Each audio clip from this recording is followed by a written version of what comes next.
Look, the WNBA continues to get the kind of attention they shouldn't want.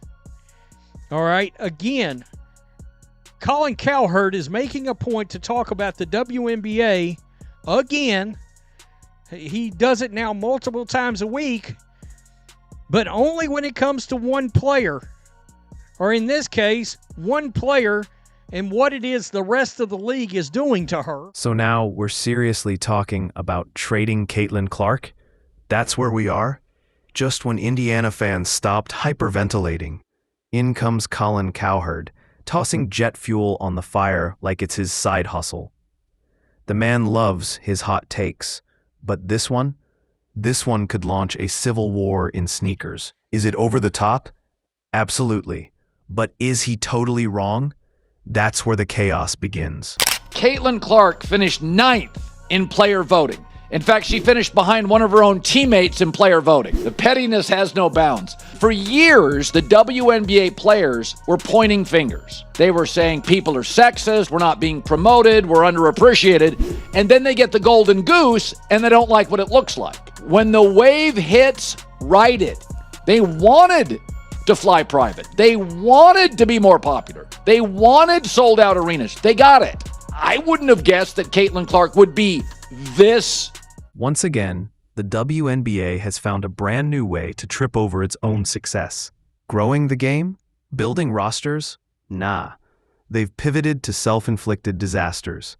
And the latest genius move? Float the idea of trading Caitlin Clark like she's some Pokemon card with a decent rating. Strategy? Try sabotage. This wouldn't just torch Indiana. It would light the whole league on fire and leave nothing but ash and apology tweets. This is clearly them cutting her down, because when you look at fan voting, obviously Clark is one, right? Because she has the most fans in the league. So that clearly biased. You go to the media voting. She was 3. She was 3. That actually makes sense. I agree. She's not having the best of years this year. She's actually, her shooting is down. Exactly. There's been a number of situations that she's just not played her best ball. But she is still much, eons better than a lot of the other players that they voted in front of her. Let's state the obvious. Trading Caitlin Clark isn't a rebuild. It's a demolition. You're not just gutting the fever. You're slicing the league's golden goose open and wondering why the eggs stopped coming. Clark's not just scoring buckets. She's dragging half the WNBA into relevance with her bare hands. Every headline, every jersey, every packed arena, that's her blueprint. A university professor in finance looked up the value of Caitlin Clark for the WNBA. This is insane. So this year, last season in the WNBA, Caitlin Clark was 26.5% of all economic activity as a rookie on the worst team in the league when she entered it. So now she has an 8-year, $128 million deal with Nike. So, she's going to eat. Merchandise in the league went up off a rookie from a Midwest-based school on the worst team in the league, $230. Now imagine boxing up all that momentum and shipping it out via overnight FedEx. That's not bold. That's brainless. The kind of move that makes fans hurl remotes, cancel League Pass, and start watching pickleball out of protest. Because this isn't just a bad idea. It's a Hall of Fame level blunder, complete with sprinkles of stupidity on top. I'm not going to ignore, nor am I going to take my eyes off of what transpires with the WNBA over the next 2 weeks while Caitlin Clark is out with the quad strain. And the reason why is because, let me tell you something right now. I'm not going to go to word hate.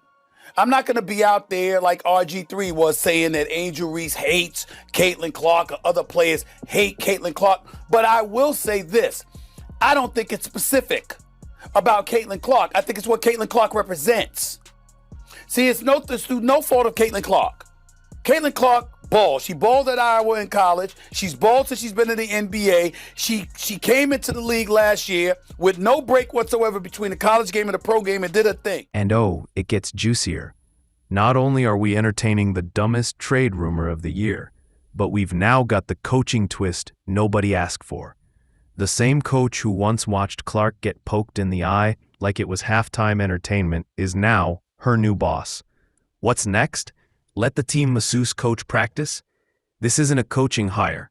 It's a carefully wrapped takedown dressed in a whistle and a clipboard. And Clark?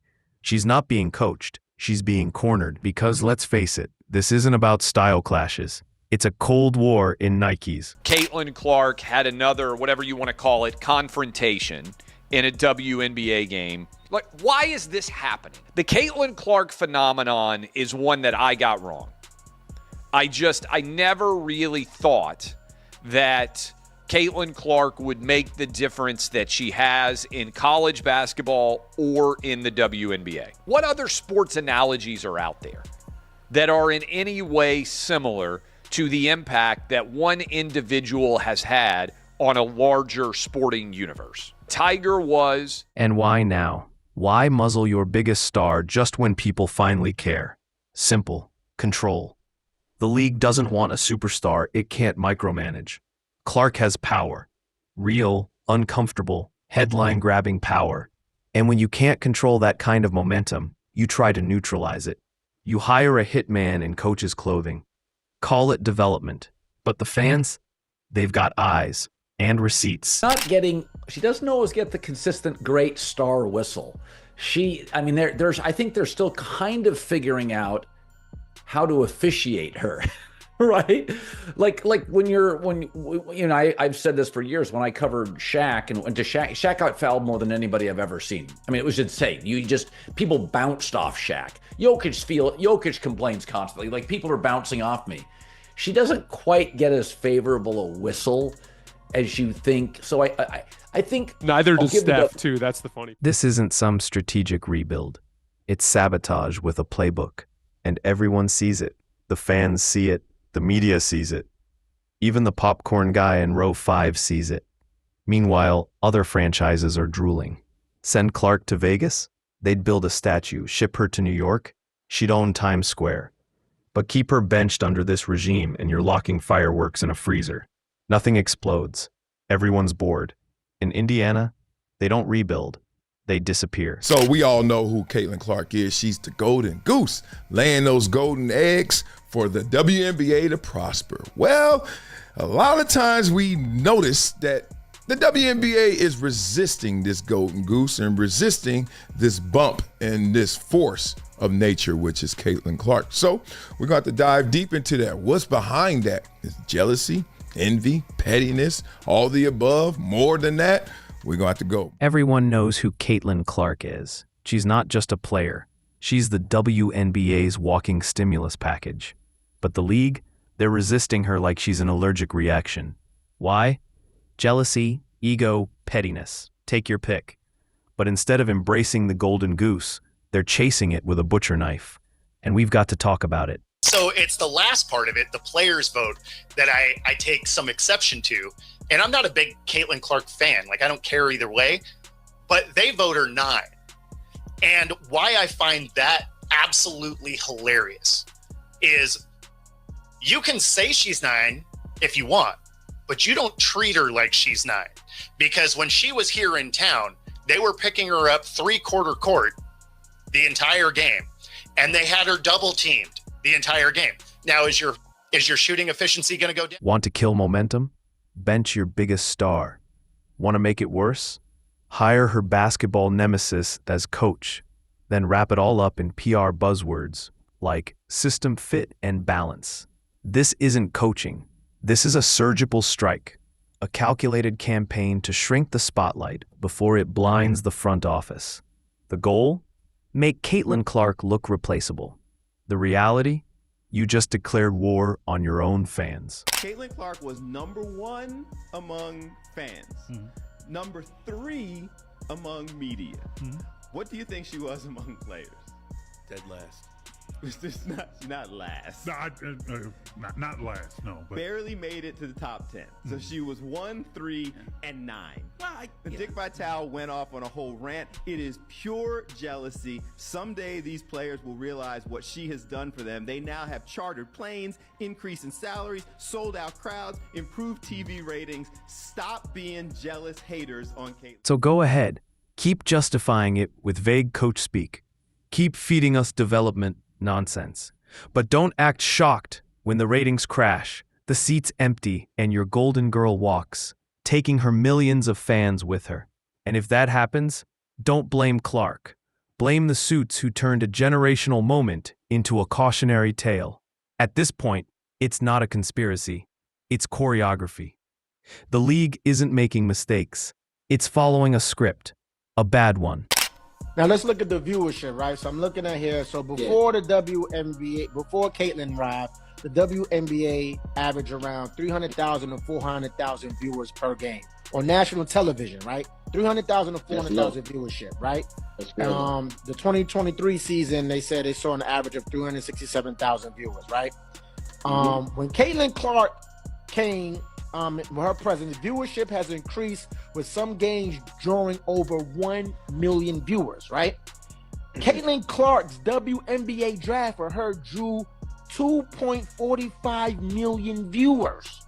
That's crazy. So that means these people and what she did in college and bringing them all to the WNBA scale, people are watching the WNBA because of Caitlin Clark. This isn't basketball.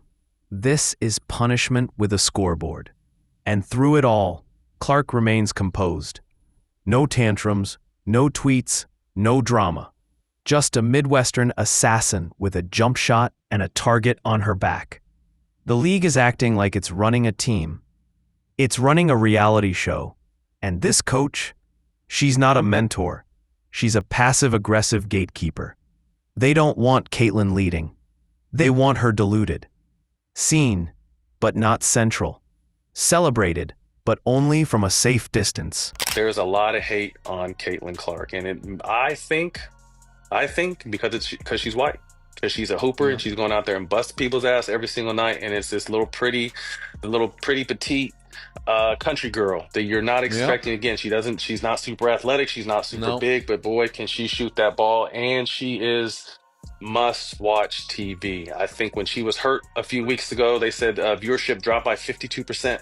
You know what I mean? And I didn't watch. I quit watching the teams. Yeah. They don't want a league built around Caitlin Clark's greatness. They want shared spotlight socialism in sneakers, where no one player becomes bigger than the machine. But here's the problem. Clark already is the machine. And now they're trying to sand her down until she fits the mold. Not edgy enough, not gritty enough, not loud enough. She's too good, too fast, and too beloved. And that's apparently a crime. When we talk about hatred, when we talk about jealousy, when we talk about pettiness, Caitlin Clark's name always pops up because that's what she receives on a daily basis. And for the players to vote her 9th in guards just lets you know how out of touch they are. And it's not because of her game. It's simply because of those 3 things that I mentioned. She was ranked 1st by the fans, which makes sense. She was ranked number 3 by the media, which kind of makes sense. Anywhere between the 1, 2, or 3rd, that's fine. And then she was ranked 9th by the play. This isn't a culture shift. It's character assassination with good lighting. The slow erosion of a star's presence under the banner of team unity. And the fans? They see through every forced substitution, every weird rotation, every time Clark gets benched during blowouts. This is a campaign of polite hostility. She's praised in interviews, but invisible on the court. They say all the right things while doing everything wrong. And worst of all, they think we're dumb enough to fall for it. That we'll smile and nod while watching a generational talent get slow-walked into irrelevance. But the truth is clear. Clark doesn't just bring gravity. She is the gravity. Remove her, and the whole thing floats off into oblivion. If she walks, she won't be the villain. She'll be the escape artist. And the WNBA? they'll be left holding the script to a show no one's watching.